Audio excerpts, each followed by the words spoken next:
Hey everyone, welcome back to the channel. Thank you for tuning in. And I would say that it's great to be here as always, except for today's subject matter. Today we're talking about Big Daddy Unlimited again. If you remember, I did a video just a little bit ago about how that organization and its officers were just done in the gun industry at this point. They had a summary judgment for several $1 million against them. They had a default judgment for $500,000, and then countless other instances of them just straight up not paying their clients, their suppliers, and all that sort of stuff. And I'm sure that those are all tracking them down. I don't have a full accounting of the millions upon millions of dollars that they screwed their partners out of. I just assumed that they were done after that and they were going to move to another country and we'd never hear from them again. Since publishing that video, I have been inundated with intel from across the United States. Apparently, they have rebranded. And in doing so, they have also attempted to mask their movements, quite poorly, I might add. But today, I'm going to show you how all this stuff sort of fits together. And before we go to the sponsor break, I want to say one more thing. We have, since I started the research on this project, seen the precipitation of the FRT lawsuit through NAGR. They secured an injunction against the ATF and their erroneous enforcement of machine gun regulations against the forced reset trigger.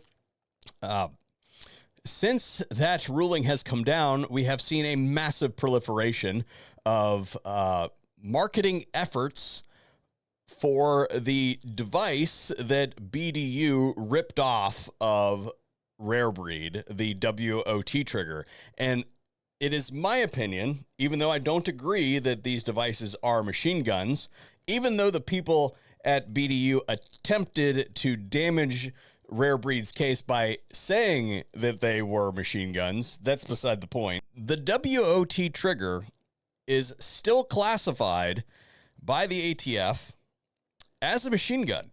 And it is my opinion that these people are trafficking these devices across the United States.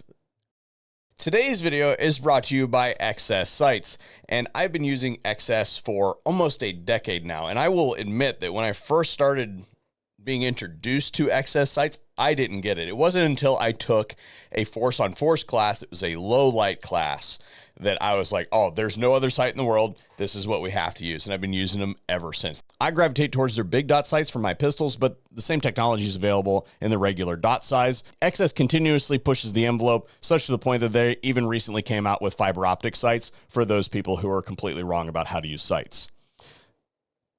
Special thanks to XS for making today's video possible. Now, as they say, it's time for the meat and potatoes.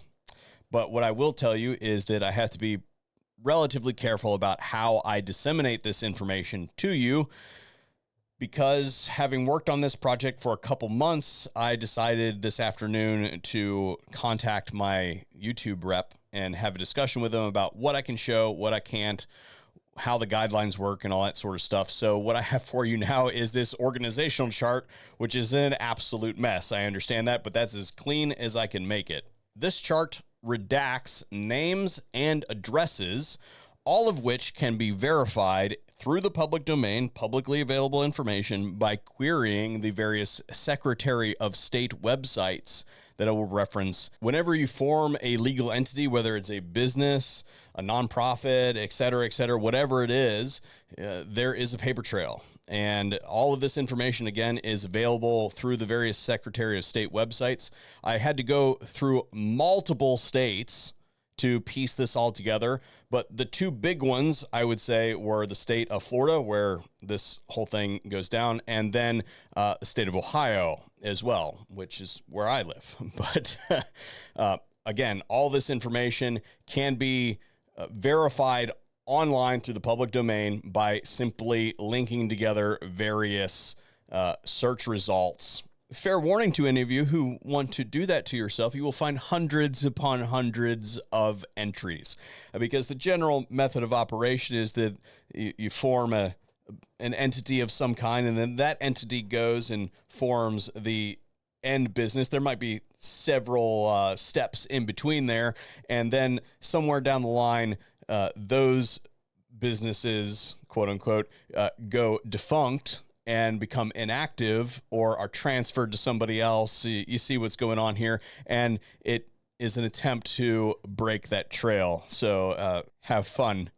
The event that precipitates today's publishing is, as far as I can tell, their new store is open for business. They have been granted a federal firearms license, and they are currently listed as open online.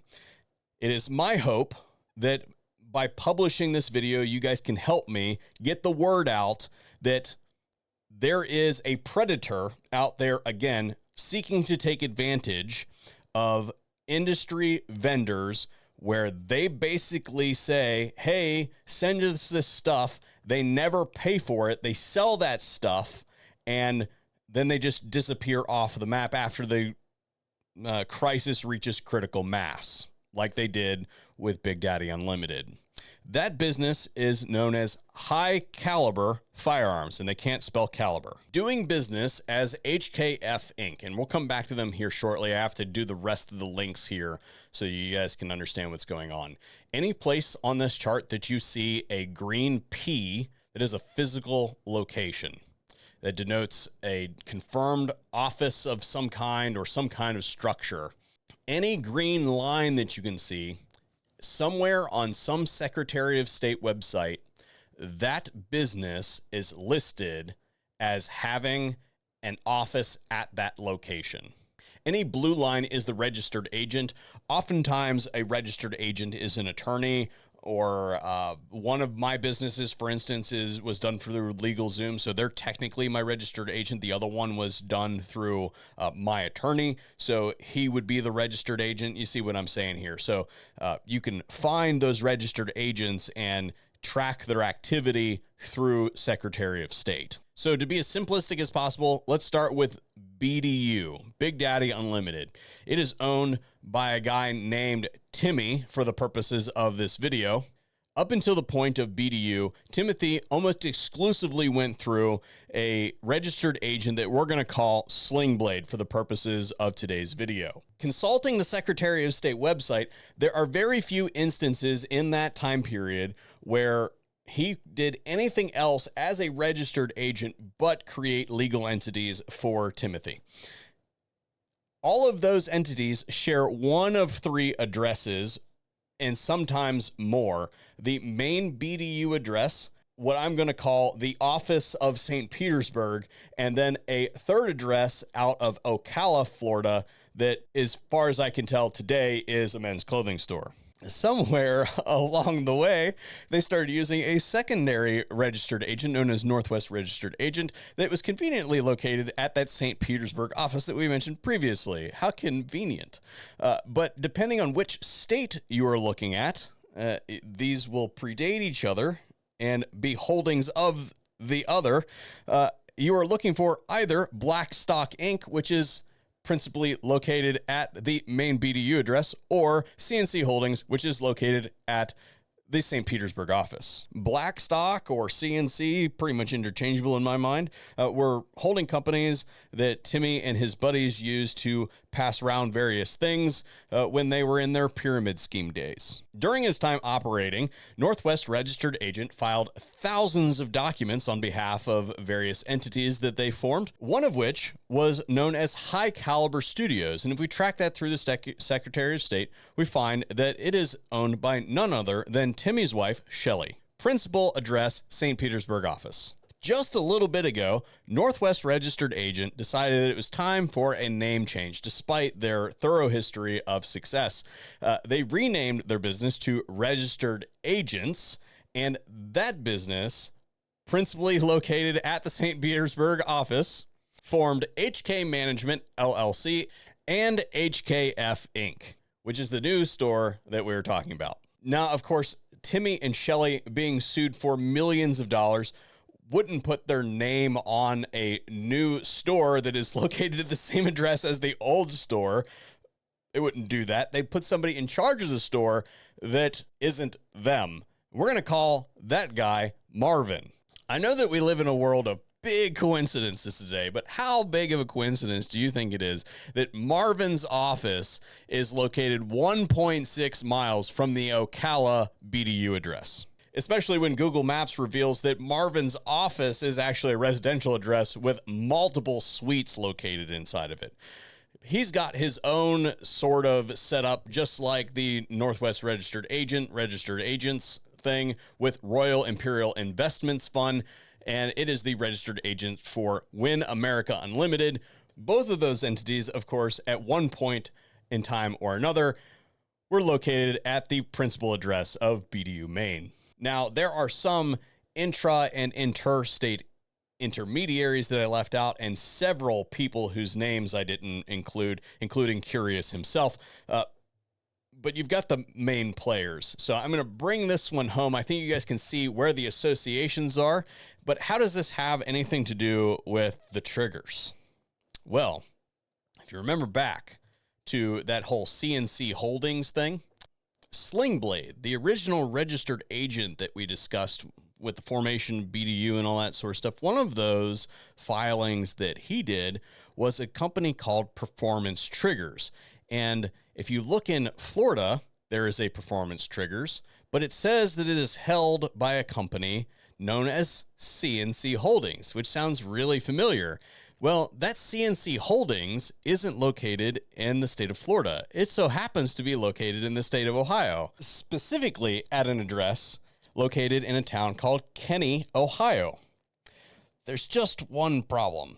There is no such place as Kenny, Ohio. In fact, if you were to use the zip code that they list, it's actually a Columbus, Ohio address. And I just so happen to be not that far from Columbus. So I went to that location in Kenny, Ohio, and lo and behold, I found a Staples. For those of you who aren't tracking, a Staples, most of us associate with like office supplies, right?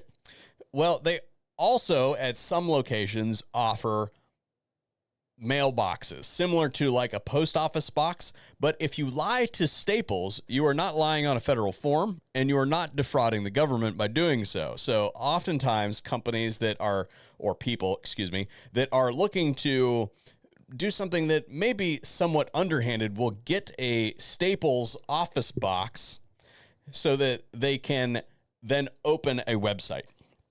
In order to have an e-commerce website, you must have a physical address of some kind, whether it's a post office box or whether it is a physical premises like this one, for instance. You must have an address to be able to do that through any of the online retail services. BDU has published multiple videos on their YouTube channel and across their social media, basically saying that they are performance triggers. In fact, one of those videos is still up on their YouTube channel as we speak. But you might say, Kurt, the performance triggers, they only offer triggers that are not offending or not infringing on the FRT patents. So what's the big deal? Yes, you would be correct about that. However, there is a new company out of Florida that is known as Fast Triggers. And they seem to be selling exclusively the WOT trigger. When you track down that address, where do you think it's located? You guessed it, at a Staples. And in fact, you will find that that address is not registered anywhere in the state of Florida. The company, Fast Triggers, is not registered anywhere in the state of Florida. And thus, that means that they are either commingling assets somewhere else in here, in this big chart that I showed you, or they are straight up not paying the sales tax to the state of Florida. So they're tax evasion. My brethren, I beseech you, do not buy a WOT trigger. I don't care if Cletus comes walking out of the Everglades and offers them to you in exchange for some kind of weird favors, or if they roll up on you out of some kind of creeper van or something like that and offer you a bike along with some triggers.